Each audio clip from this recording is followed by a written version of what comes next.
All right, good afternoon, everybody. My name is Scott Parsinen, and I am a UTA alum and Arlington startup champion kind of guy. I've been around for a while, doing everything from 1 million cups to being involved in different parts of people's startup journeys, et cetera. And I would like to welcome everybody to Global Entrepreneurship Week. We are joined today for the first session, so named UTA Startups, the good, the bad, and the messy. So we'll get into a lot of that. We're going to have a very casual and fun fireside chat with three amazing individuals today that have had a lot of experience in startups and just talking about their adventure and things that have worked out, things that haven't worked out, and how they've overcome that. And then we'll wrap it up with a great positive message today, and let the week get off to a good start. So I'd like to let everybody introduce themselves. And so if you can tell us your name, your relationship to UTA or to a UTA startup, and then also kind of what your background is in startups and your entrepreneurship path. And I'll start with ladies first. I'll go ahead and start with you, Molly. Great, thanks. So I'm Molly Sandlin. I was part of the UTA cohort program, and I actually had a unique journey through that. I had started the program in 2009 while I was an employee at American Airlines, and I had this great plan in place. And so as an entrepreneur, you will learn that your plans don't always work out as you thought.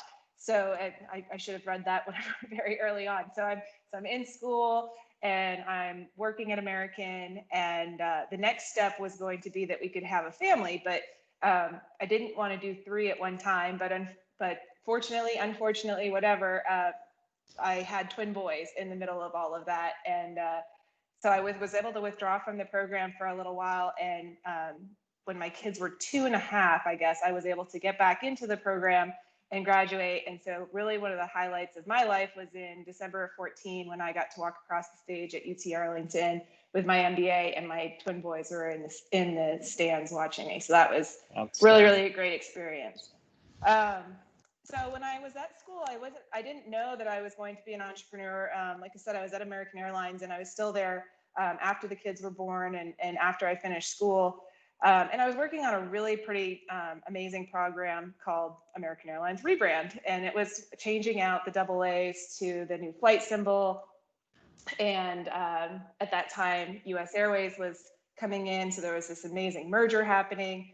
And I had put together the board package for this program. And I didn't want to see it end at just, once they got funding. I wanted to go be part of the team. So I went to American and I said, hey, look, I'd love to go work in corporate real estate and help you do this, but do you have a spot for me? And there was lots of people there from the merger and so forth. So they said no. And I said, okay, well, can I leave and be part of the team that's going to execute this, be part of the contract team that does that? And they said, yeah. So I did, and I saw an opportunity to start my own firm and get certified as a WBE, as a women-owned firm. And I did that by February of 2016 and got certified in August of 16, and just kept growing and so forth. So, 4.5, 5 years, almost 5 years into it now, we've grown to have 3 Fortune 300 clients. American's one of our clients, Encore Electric and Utility, and then Cognizant Technology. And through all of that growth, I've got to show you this. I got to brag on it. Last year, I won Mavs 100. So UTA is a huge part of my journey. So I'm happy to be here sharing my story and hear some of the other stories, success stories that have come out of the school as well. Well, that's awesome. Congratulations on the Mavs 100 win. My last company, my startup was fortunate to come in there on the opposite end of where you did, but we were at least glad to have appeared on the radar. And then, of course, Gazova is on there. And so with that, I'm going to segue on to Gabe first. and then let Gabe segue that into Goran, because that'll be a nice, perfect segue. And again, congratulations on the Mavs 100. That's a huge, huge accomplishment, and really, really proud of you from a UTA perspective, of course, and that's really good stuff. All right, Mr. Deal, go ahead. Hey, everybody. So my name is Gabe Deal. I'm the president and COO for Gazova. My boss is on this panel, which it's not very often you get to do a panel discussion with your boss. So I am a proud TCU grad. Sorry to say, guys, I love UTA, loved working with the UTA people. I've not met a warmer bunch, so it truly has been wonderful. And met Goran and Scott through UTA in some form or fashion, through a series of pretty sophisticated networks. And you find that in the entrepreneurial community, it's a lot tighter knit and a lot smaller of a circle than you might think. So it really kind of helps to make sure that you're always getting out there, grinning and gripping. Even when you don't want to go to those events, you need to go to those events, because you're going to find that those are the people that you're going to rely on down the road. So my journey, I'm somewhat of I have the bug for entrepreneurship, but I've always joined other people's projects because I have a little bit more of a penchant for the operational side. And so my journey started a long time ago. I was working for an organization called Western Communications. It's a technology reseller based up in Carrollton, and got an opportunity to play a big role in a small company. And that really got me exposed deeply to the world of high-speed networking and cybersecurity. So that's where I chose to spend the next 20 years of my career. I was very, very drawn to the startup mentality. I was drawn to coming in and really wearing as many hats as humanly possible. I love the challenge, and I love people giving us big problems and being able to use literally everything you can think of: resourcefulness, creativity, you name it. And so that begot a lot of additional opportunities for me to network with other companies. And from there, I ended up meeting my next company, which is called Accuvant. Accuvant was a small startup at the time. I was the 15th employee that joined. And when I left, they were $768 million. So today, they're a $3.5 billion company called Optiv Security. So many of you guys might actually know who those guys are. So I was very fortunate to be there sitting around a conference room table trying to figure out how we were going to make our first $1 million. So very, very exciting. It was a consulting company. So I served in a number of different capacities and absolutely loved it. And I was there for a long time, for 10 years. And then from there, I moved on to another startup based out of Ottawa in Canada. That was more of a data science-based organization called FileTrek, which later renamed to a company called Interset. Very, very cool data security challenge company. I love my time there, but I had an opportunity come across my desk that I couldn't refuse. One of the more famous luminaries in the cybersecurity industry is a gentleman named Stuart McClure. He wrote Hacking Exposed. And a good friend of mine left the Accuvant Labs team and went to work for Stuart as his chief strategist. And obviously, I had worked very closely with John Miller, who was the gentleman. And so he was like, man, we need somebody to come over here and build a sales engineering team. And when I saw the pedigree of the management team and I had the opportunity to play with the technology, I was sold immediately. We were using artificial intelligence to solve a really big endpoint security problem. It was like the coolest thing in the world. So I couldn't turn it down. I went there again very early on, about 45 people in the company at the time. We grew that, had a phenomenal exit, $1.5 billion exit to BlackBerry. It was awesome. And after I got out of there, I said, you know what? It's time to build something great here in Fort Worth. And so the Bass family, by way of the Fine Line Group, introduced me to the gentleman that you see here, Mr. Goran Krindia, and man, together we've definitely linked up, and we're trying to change the world. So with that, I'll turn it over to Goran and hit it, boss.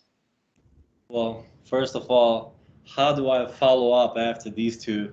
I mean, wow, I'm very impressed by both of you, of course. But yes, my name is Goran Krindia.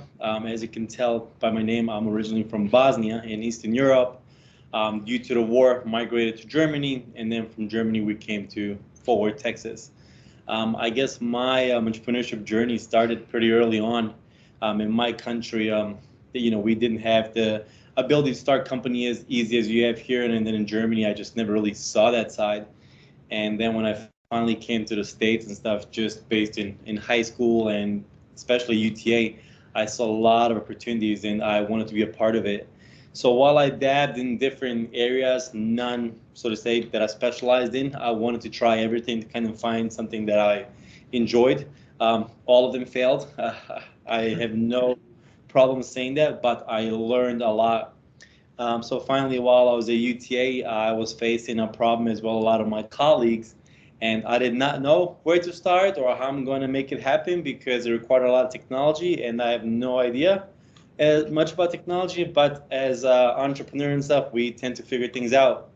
So I got to meet Scott, and he introduced me to different people at UTA, and we pitched the idea, and I formally grew a small team of 3, which today they're still with the company. Cameron Moreau, our CTO, and then Colton, one of our engineers. And we started Gazova. And what Gazova is we said, I guess, the Uber for moving. We connect people to people who need anything moved. And that journey started in 2016. That is awesome. That's a great story. And I know that that is the far abbreviated version of that story. There's a whole lot of details, and coming from a different country and coming here and everything that went with that process. And it's such a great story. And so I think that that's a real interesting thing to ask you, each of you, is, some of us have driven the cubicle for other people. Some of us have kind of skipped that and gone into somebody else's startup journey. And like Gabe was saying, you're in at such an early stage. And I think you know that that's just a part of you. Like that's a part of what excites you, and being a part of doing that from day one. Where did your dream come about? Like at what stage for you, where did you think I'm going to come out of school, or I'm going to start up, and I'm not going to go the traditional route. I'm actually going to dive out there and start either working in this startup world, or I'm going to find out more about that, or I've got a dream and a problem, and I know a problem. I've got a solution. Where is that? What was that catalyst for each of you? So I'll go back in that same circle and start with Molly. Okay. It's funny because when I was in school, I mean, I don't think I had any thought about running my own firm or anything. I was planning to just be able to grow within corporate America. And I absolutely value the time that I had at American. I learned so many different pieces of such a complex industry. But I think without that, I wouldn't have been able to go down the path that I found. And I think where you talked about, or Goran talked about, like you find a need and you just sort of figure it out. That's kind of just how I'm wired. I was an accounting major before that, but I just want to figure it out. That really gives me passion and so forth. But what's so interesting is, like, as I've built my team and so forth, not everybody is wired like that, and not everybody has the same passion that we do. And you have to figure out how to either inspire them or lead them, or really at some points in time you have to figure out that this is just not the right place for them, and you don't want to hold yourself back with some of the team around you. So I love the challenge, but speaking of startup, when I first started the business, I was really fortunate that I had a contract that I knew I was just going to go right into. And so I did really, really well for a while. I mean, this was going to be a banner year for us. We had really big projects and everything. And then when we got hit with COVID, I've really started to describe our company again as a startup, because what we were doing before is not really relevant in the renovation and new construction type world for us anymore. There's not capital improvement budgets and so forth. And so we've had to sort of reinvent ourselves. Like what's our new thing to figure out? And it's scary. It's complex. Some days you're right here and other days you're below. And I've had to learn that patience thing, where I think I was just everything came so fast at the beginning, and now it's not. And I absolutely just have to keep believing in myself and believing in the value that we're bringing to our clients and so forth to go through. And as Goran said, like, you can fail, and there are things that we've tried to do this year that didn't work, and that's okay. And you just kind of have to draw that line and say, okay, we're going to depart this thing and move on. But take all of the things that we learned along the way and keep moving. Absolutely. This year has been a rebirth year for on so many levels. And, in full disclosure, I'm one of those people. I'm sitting here. Not only is it weird for Gabe to be here, sitting next virtually on the screen to his boss, I'm sitting here moderating a panel with my boss and his boss. So Molly, you didn't even know that. And that is absolutely right. What Gabe said, and networking is everything. I met these two guys a year ago at Global Entrepreneurship Week at the probably one of the last big in-person events that we all attended with State of Entrepreneurship in Fort Worth and Tarrant County. And I would have never in a million lifetimes guessed that a year later I'd be sitting here doing this with you and working for Gazova. Who I've watched from pretty much day one and pitching and going through that. And I couldn't be more blessed, but you nailed it on the head. This has been a year for the books. I think they'll look back on this. There will be Harvard case studies. There will be all sorts of things on how did these people do this and get through this and have to reinvent themselves, and going from being number one in some categories to that whole plan and model not working out. And all of a sudden you have to figure out, who are you, and can I do this, and can I start over literally again, and how do I reinvent myself? So that is spot on comment. And so I'll pass the torch over to Gabe, and I know he's got a few comments on the topic. I do. In fact, I think this is a topic that we could probably have an entire class over. I think Molly touched on so many cool things in her description, because if you draw out the characteristics that you can see and follow as a little bit of a wire thread throughout the entrepreneurial community, there's this strong internal passion, a drive to understand why, a drive to be creative, and an indefatigable spirit that doesn't just accept no. It doesn't accept this is going to be hard. In fact, when we hear it's going to be hard, we gear down, because we know that all that means is that we're going to start climbing for a little bit. But eventually, you're going to hit a summit. And then the ride on the backside is going to be something that other people may never get to enjoy their entire career. And you're going to just hoot and holler all the way down. So like when I hear that kind of stuff, I love it. It reminds me of a quote from Mark Watney. If you guys have ever seen the Martian, where he says, you just get up in the morning and you solve a problem, one problem at a time. And if you solve enough of those problems, you get to go home. And I just feel like this is kind of the same thing. To me, I knew that I wanted to go into something where I had the biggest impact I could possibly have. I'll never forget it. I was at Alcon Laboratories, which greatest people on the planet, absolutely love them to death. It was like an extension of TCU for me in so many ways. So I felt like I was within the family. And I had a lowly IT position out there. And I remember one day I kind of ran into a little bit of a challenge with getting some inventory in and out. And I remember the answers that people were giving me were very what oriented. I would never get to the why. And it was a very frustrating situation because I didn't understand truly why the policy was written the way it was. And I felt like, you know what, at this point, I see that I only have one very small view into this company. This company is a behemoth, has all kinds of really cool things, but I can't see any of those things from my vantage point. And therefore, they're not maximizing my talent at this company. They can't. And obviously, at the time, you're young and you're excited about doing more things, and you're still trying to figure out who you are in the professional world.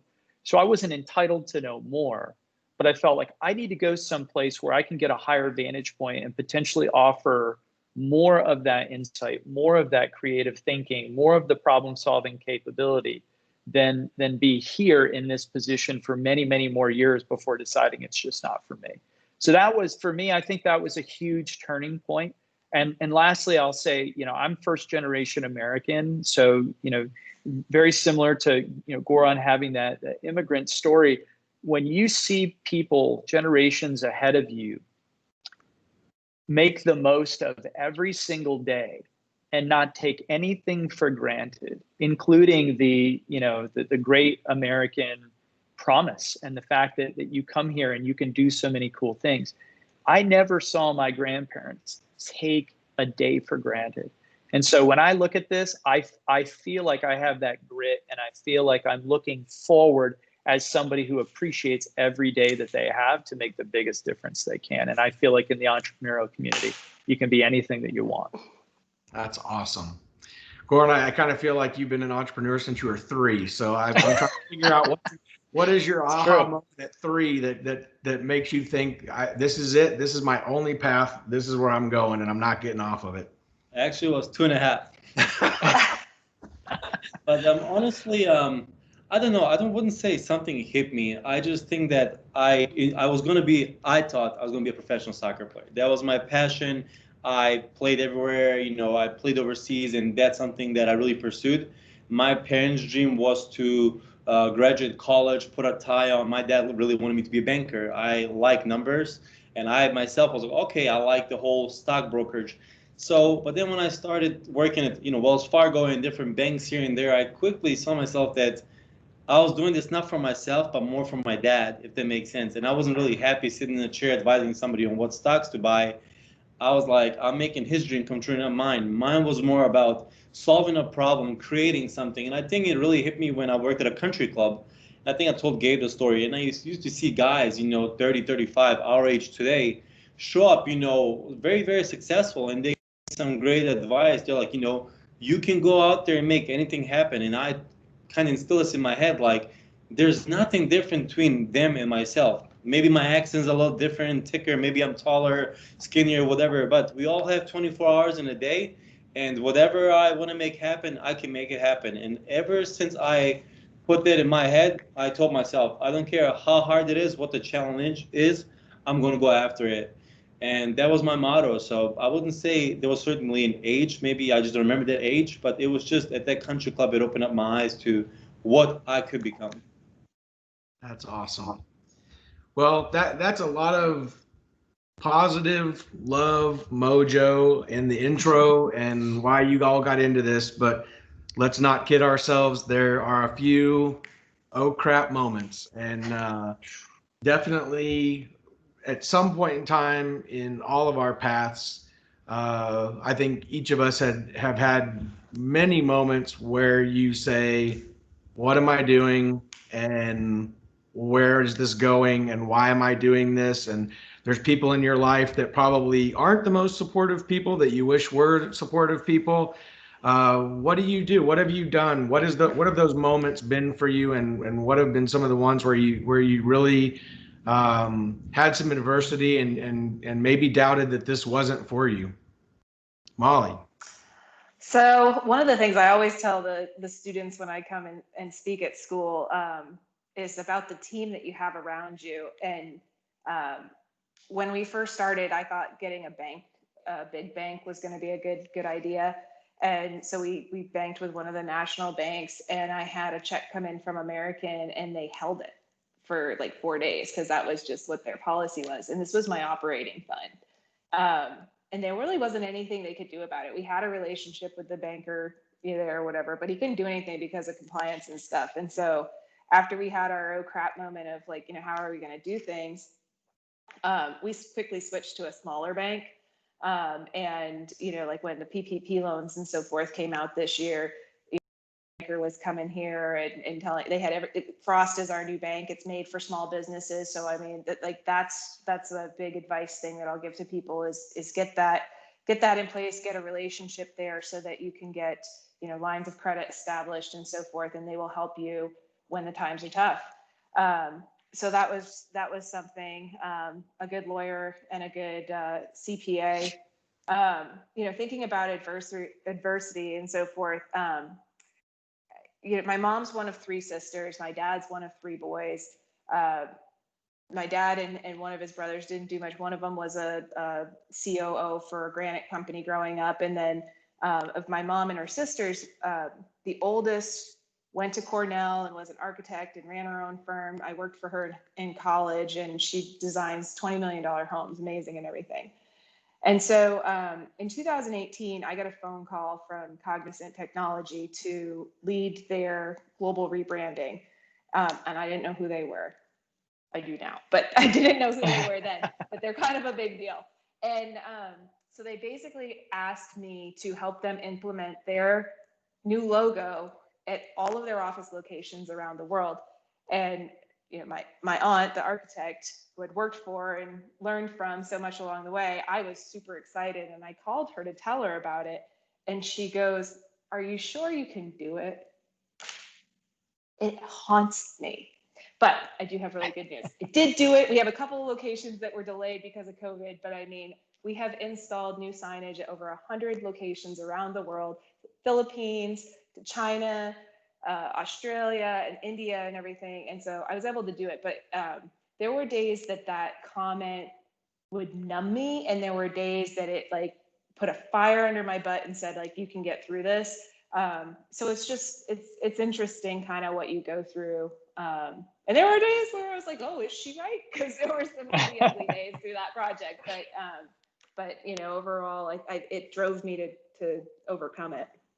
Yeah, absolutely. I've been shocked in my life at who have been people that I expected to get it. And I just realized that the family that is here watching this today and will continue to watch your panel and get this are people that are going to seek that support. It's not always where you think it's going to be. It's not always at home. It's not always in your family. It's not always in people that you've worked for, whether it's been corporate America. They've never taken that leap, and they've been successful people, and that's great, but they just don't get it. And a lot of those questions sometimes that we hear, of course, are are you sure you can do this? Or why would you do this? And I'm like, I don't think you understand what I'm made of. Like, this is how we're wired. And I mean, that's why I call sometimes entrepreneurship is a little bit of a disease, because you're inflicted with this need to go off into this world. And sometimes it's really, really trying. So Gabe, where has some of that adversity hit you along the way? Well, first of all, I want to +1 on what Molly said regarding the bank. So we still bank with a large multinational bank. I don't know how much longer that's going to be the case. They've been trying really hard lately, but when we needed them with PPP, they were not there at all. They didn't even have our back. They didn't even pretend to. So I do agree. You need to have a relationship with the people that you work with. They are your partner, and you'll find that you need their advice more than you ever thought you did. I never would have known that I needed advice from my bank, but you do. So definitely pick the right one. I would say in terms of kind of some of the ugly parts, look, there's a ton, right? You've probably heard of cash flow difficulties and how difficult that is. You can have a great looking income statement, but if you don't watch your cash flow, it will kill you. I think that some of the things that I heard between the last two folks that have spoken is really, it's how you're going to deal with the adversity. It's not whether or not you're going to encounter it. It's a given. It's an everyday. The question is, what's it going to be today?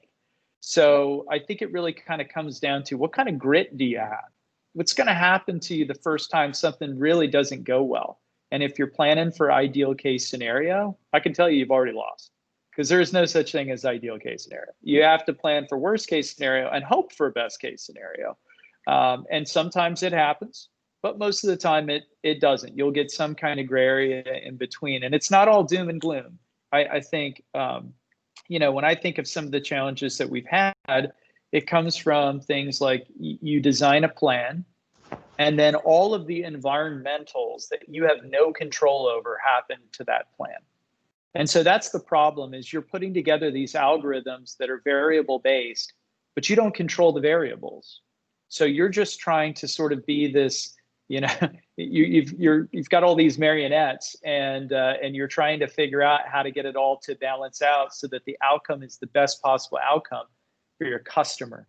And I would say, honestly, when you're building a business, the most important thing to focus on is your customer. Do not ever lose sight of that. Do not ever focus on something over top of the customer or view them as being second, because the truth is that without them, there is no business. So everything has to be built on that relationship. And if you work backwards from creating a delightful experience for them, you're going to find that you've probably got a really great business. Good stuff. Goran. I didn't know where to start. I really don't. I say that honestly because about 5 or 6 times I was ready to throw in the towel. It was so hard. I mean, we're a tech business. We started in, Fort Worth, Dallas, Arlington, DFW, right? Even though we had traction and stuff like that, it just seemed like we were never going to get there. A couple, like I said, I have so many. I mean, I sold my car. I had a brand new paid off car. I took a little bit of a 401k out, to help me out and stuff. But it got to the point where I was coming home to I don't know, I think we just found out she's pregnant or whatever the case may be. And, we're bringing in money and stuff like that, but just not enough to pay myself, and a lot of times when we did make some money, it's like somebody's suing over here or something didn't work out, or you made an investment thinking it would yield some results and it didn't, right? So I was always betting on myself. And I remember Stripe offered us $20,000 that we could withdraw based on the money we're making.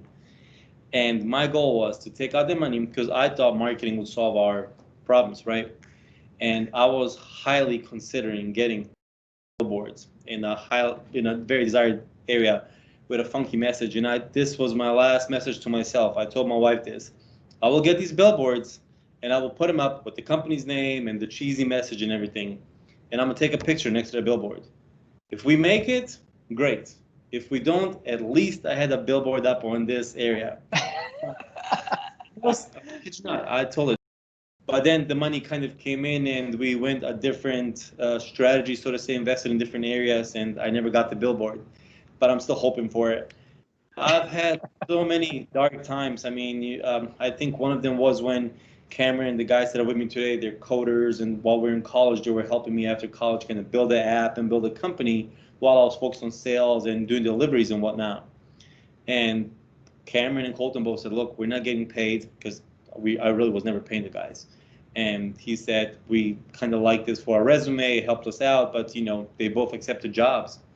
And I did not know what to do. And I had to ask myself this question: was this just a project, something that we tried and I kill it? Do I keep going? And it was a tough decision I had to make, because I knew if I'm going to do it, I'm going to do it on my own. As much as I know they were going to support me, they were not there full time. They were, have another job, and I had to respect that. And like I said, again, I bet on myself to say, hey, I'll take all the risk. I'll answer the calls. I'll go out, market, sales, do whatever it takes. And I've done that. And today, I am glad I made the decision. But there was numerous times I really thought about throwing the towel. Yeah, and wow, I can't even, this will segue us to the last and the bottom of the spiral, and we're getting out of that hole and going back into the good after this. But the messy, this year, I don't think could be any messier. There has been so many just bad stories of our, brothers and sisters in entrepreneurship that have lost their businesses and just have not made it. I think that, going through this, you're going to come out stronger one way or the other, whether you're like me and you end up at another great startup that has gutted through it, that understands, and you're just going to lend your blood, sweat, and tears as you would have for your place. You're going to lend that to somebody else, and you're going to put that in and make it happen and carry that torch on. And in a way, you're going to kind of combine your flame to their flame and go on and tell, and help someone tell a good story and let that also be part of your story. I can't and Molly, I know, just what you've already said. I mean, this year has been a need to reinvent yourself. I mean, there have been industries, several industries, the event planning. We know I do in dental that it was shut down for half a year and there was no revenue. I mean, you can't survive that. You can't make that in some instances. So you have to regroup and move on. And so I don't want to just dwell on the fact that this year was so messy. It is messy and it's still messy. What are we doing? What are you guys doing to know through this mess, to take advantage of that? What are some things you didn't expect to happen this year in the mess to kind of turn that around and take it to a positive place? So one of the things about being a small firm, and we've been as many as 10 people, and we're 6 people now, is that we're small and nimble. And we say that that's a big benefit for us and so forth. And it can be, but it can also be very, very messy. And so we're like, well, let's do this. And then, oh, well, let's try that. We can try this too. And, I can make the decision on it. So that's nice. There's not all this red tape. And so it's just, I feel like we suffer from the squirrel syndrome where we get caught up with all these distractions all the time. And I could see it affecting my team. They're like, which direction are we going into today and so forth. So what it really allowed me to do is over the past couple of years, as my business grew, being a professional services company, my clients, it wasn't just the reputation of Kate, it was the reputation of Molly. So they wanted Molly to do all the work. But with not having as much work this year, it allowed Molly to actually focus on the business. So my husband's my business partner, and we sat down and we have been working on building more of what our strategic goals are and so forth. And how do we want to segment the company so that we can really focus and have a clear direction and not be so messy. There was at one point, and I think Gabe, you were maybe talking about it, focusing on your client and so forth, of knowing what they want. I would go through my firm. I hired a marketing company this summer to help put together like a pitch and the collateral and stuff for us. And we went through and we created, hey, here's what our sales pitch is. And nowhere in it did I say renovations or new construction. And it wasn't until I was supposed to do an intro of myself and my company on a Women's Business Council board meeting. And I was kind of just going through it before I got on, loosening up and everything. And I'm like, oh my God, these people are never going to know what I do because I didn't even say renovation and new construction. I mean, it made perfect sense to me. No one in my staff said anything to me about it and everything, but we were just so close to it. And so almost like every day I was like, okay, is this going to make me messy? Is this going to make me distracted? Is this saying what we clearly are going to do? And I wasn't operating like that before. So I think that's what I've been able to do, is to take all that messy and start getting a lot cleaner. That's great. Gabe, a year ago, I meet you at Global Entrepreneurship Week, bright eye, bushy tail, rolling into Fort Worth, looking good. 2020's around the corner. Living the dream, joining Gazova. And then the pandemic hits. What does a new president go through that isn't so clean and quite messy, but somehow you have ended up where you are now on the trajectory you are on now? What does that look like? Oof. It looks like turbulence. It's what it looks like, right? So if you really think about it, one of the things that I have found is that if you go into a new project and your heart's not 100% in it, you're going to struggle, because all the times you get beaten down, they're going to feel like 3 times the beat down, right? Because your heart's really not in it, and you need your heart to be there to get that grit. And one of the things that I found is that when Goran and I were talking about this project, and he was explaining what it meant to him, and kind of infected me, honestly, to use a really bad term this year, but he really did, with his passion for where this company was going and what it could become. And at the time I was interviewing with some other folks out in California, and I realized if I take that job, the job in California is really a rinse and repeat of what I've been doing my entire career. This is an opportunity to build something that's never been done that would be, if we do it right, it could be the size of Uber. There is nothing stopping it from being able to get to that size. And so it was that passion, I think, that kind of helped with the longer term vision. Because I think, Molly was calling out some of the operational challenges. What people don't know is that when you get into one of these, you think, oh, we're small and nimble, so we're not going to have the same kind of operational challenges that these other big companies have. Wrong. As soon as you hire a second person, that's it. That is the beginning of your silos, because you can't work within earshot of each other all the time, right? And so if you don't have some way of managing the chaos, you're going to fall into the same communication challenges. You're going to find out firsthand the importance of culture and the kind of organization that you want to be, and the kind of inspiration that you want to give to other people to come join your project, that aren't necessarily buying in, that don't necessarily want to work for less, right? So I think all these things kind of come into play and really help you get through it. But what we found is that we had a really, really tough April. April hit, everybody was in full quarantine, full lockdown, and it was awful. It was like water everywhere and not a drop to drink. All these people had needs, they wanted help, and people couldn't find us because at the time we were still so small that we weren't even showing up on the radar. So the folks who were big enough, who were showing up on the radar, they were getting bigger. But the folks that needed the airtime and needed to get out there and be present in front of people were being kind of held back during that time. So it was very, very frustrating. And we just had to be patient.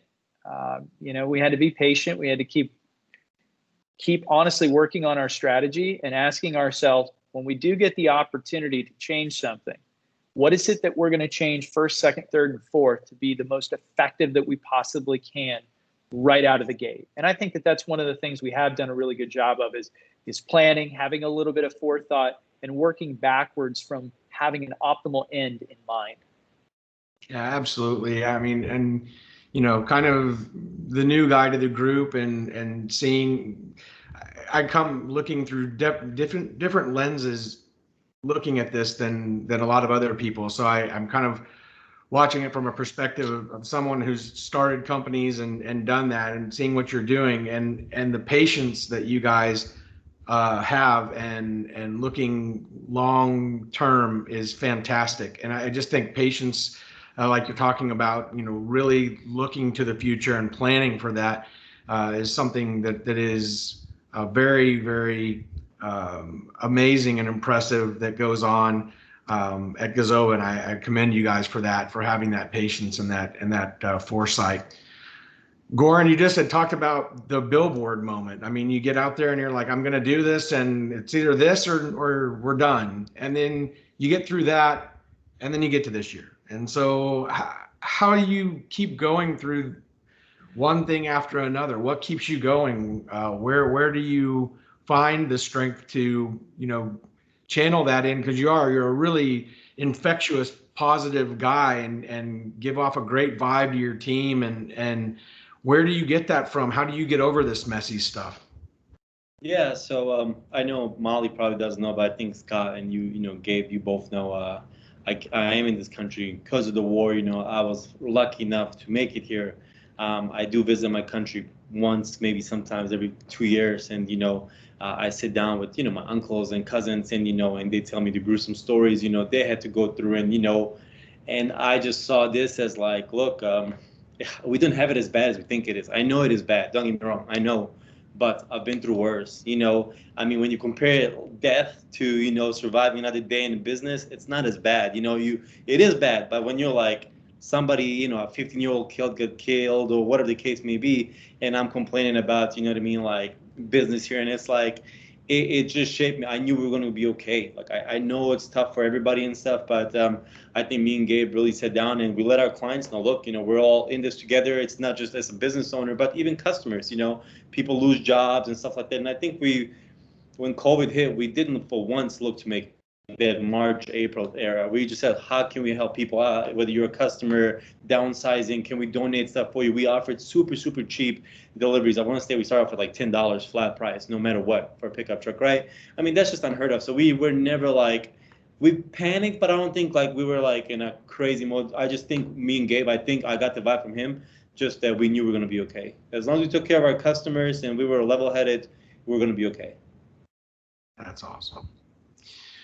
Well, we're kind of coming down toward the end, and I want to thank you all. You're amazing, inspirational people, really, and I continue to learn from all of you just going forward. I mean, Goran would probably be the first to tell you. I mean, he and I have been in touch for many years now, and watching the journeys and paths that we've been on that originated at UTA. Age has absolutely meant nothing.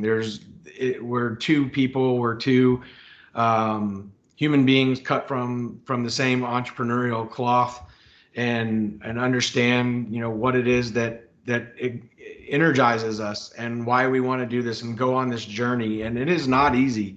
And you know, but to each of you, what are some things like Molly, you're our only lady on the panel. What would be your message? Because there's a lot of young ladies out there and older ladies. I mean, there are people that no matter what in phase of their life they're in, are needing, you know, what is that message that you give to them? And then guys, I'm going to throw the same thing to you, because you both come from a background, an international background, and we at UTA have an enormous international presence, and that's trickled into all of Tarrant County, TCU as well.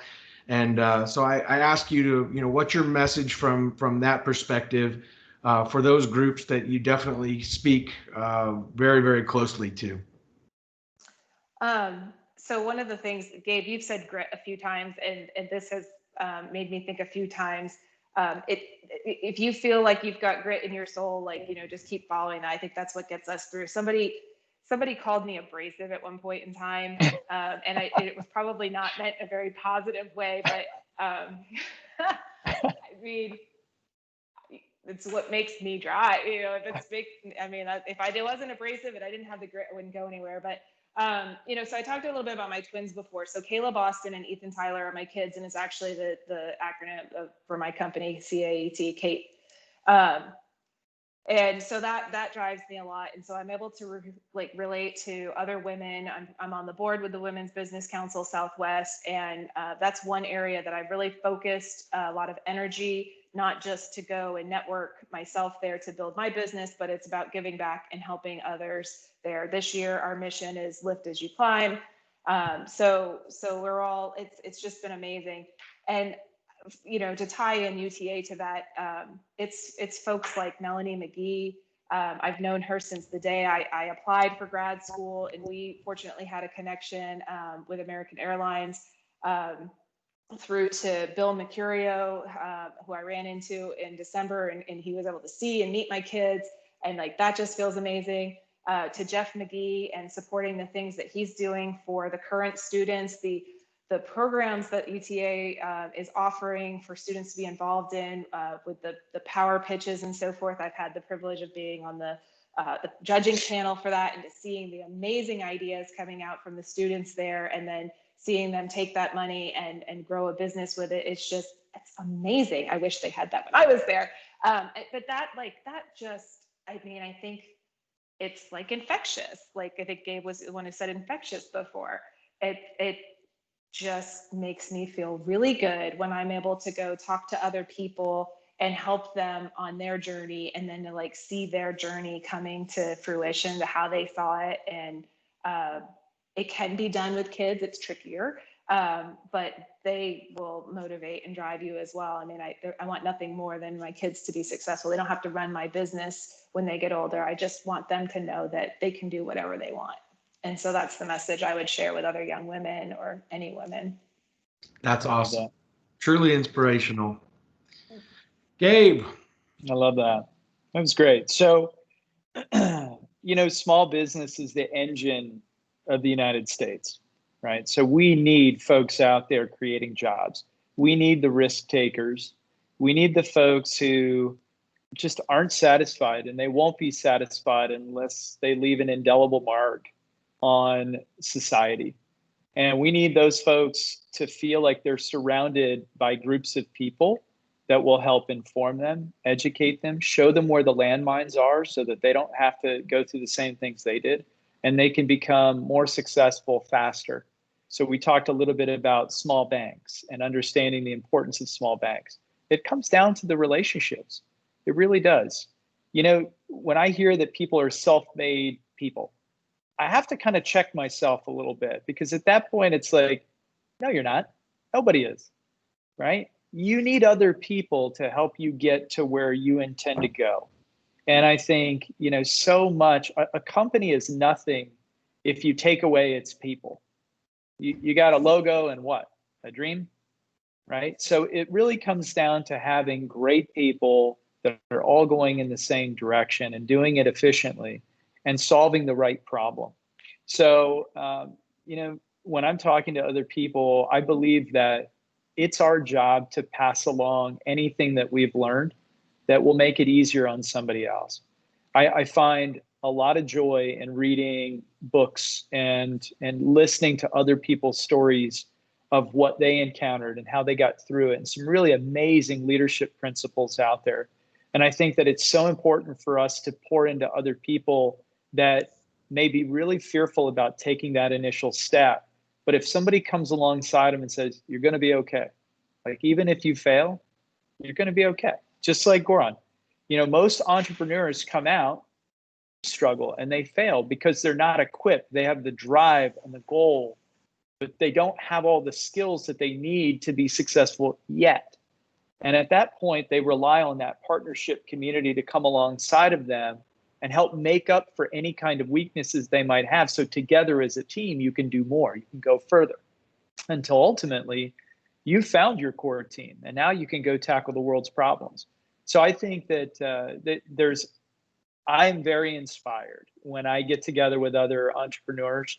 I love learning from their projects. I love being able to contribute and listen to people and see if there's any advice that they could possibly benefit from, or vice versa. If there's anything I could benefit from, fantastic. But I mean, that's my message to everybody else is don't hide your light. Share it with others. That is good stuff. Good stuff, my man. Goran, we'll close with you. Yep, well, you guys nailed it. I mean, I'll just say a little bit about that. I always tell, because I do get that question, especially being from people always want to look into starting a business and stuff, whether it's younger or people my age and stuff, you know. And one thing I always say, don't chase the money. You know, I'll be super honest. I didn't pay myself 3 years. I did not take $1 in. So if it was for the money, this company would not exist. I mean, I'll be honest with you. I'd never chased the money. There was a bigger purpose for me. So I would say, you know, don't chase the money. The second thing is, don't have fear of failing. It's okay if you fail. Like I think Gabe always says, you don't fail, you learn. And that's absolutely right. All the ventures that I had in the past, I didn't know how to sell. I didn't know how to price. I didn't know how to do inventory. But I learned. I'm not saying I'm an expert, but I learned from it. And then I guess the last thing would be just enjoy it. You know, enjoy the ride. It's like it really is a roller coaster. You're gonna have up days, down days, and stuff like that. But just remember at the end of the day to enjoy it. That's my message to everybody. That's awesome. You guys are so inspirational, so motivational. I really thank you for your time today. I know for a fact, Gabe and Goran, I know their schedules and they're very busy, and I'm sure Molly is equally as busy. And for you guys to give back like this means a lot.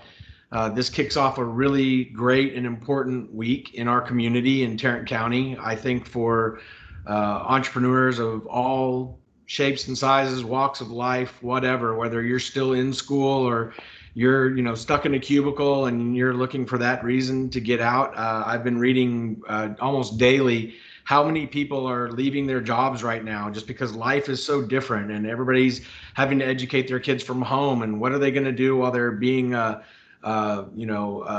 homeschool teacher, mom or dad, and they've got some time, so they're going to start a company. And there are just more companies being started right now than ever, and we're starting an uptick on that trend. And I think that that's really a great time in the entrepreneur life cycle in history. And so, I think everybody's going to really appreciate seeing your message today. Again, thank you all very, very much for your time and your message and all you do for the community. Shout out to Gazova. Thanks for being a sponsor for Global Entrepreneurship Week and so many other things in the community. Molly, thank you for your support for UTA and other things that you're doing in the community as well. And so thank you guys again. Really appreciate your time, and been a pleasure having you on the panel today. Thanks a lot. Thank you, Scott. Thank you. Thank you. It's a pleasure. It's nice to meet both of you as well. Thank you, Molly. Likewise.